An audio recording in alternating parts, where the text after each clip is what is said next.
I'm bored. Let's put on some music. What? Oh, wow. Wow! Such music! So lights! Fairy particles! Much wow! Okay, well, yeah, that's enough.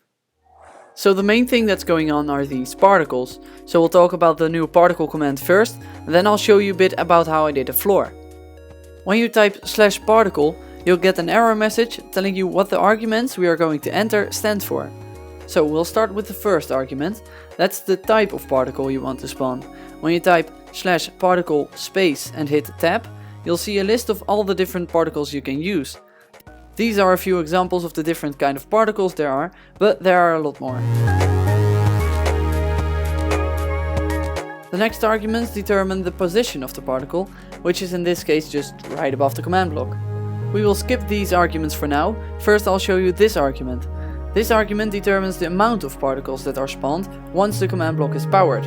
As you can see, this command block spawns a lot more particles than this one. Now I'll show you what these arguments do. They determine the radius in which the particles spawn.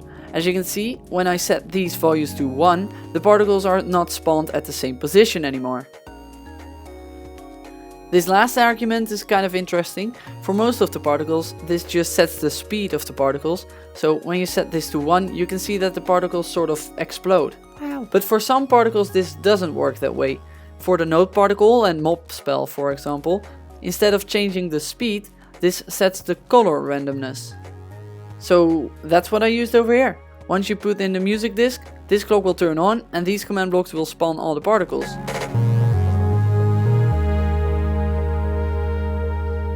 Now about the disco floor. For that I used the clone command. These commands are all the same and they all clone this stained glass to over there.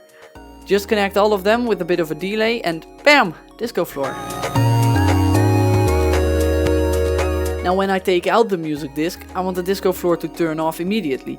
The only way to do that is by removing all the redstone wire over here. This fill command removes that entire structure, and when you place the disc again, this clone command will put all the redstone back in place. And that's about it. If you want to look a bit more at the redstone, there's a download link in the description. Oh, one more thing. Don't make this number too big. It will crash your computer. Oh, dagnabbit.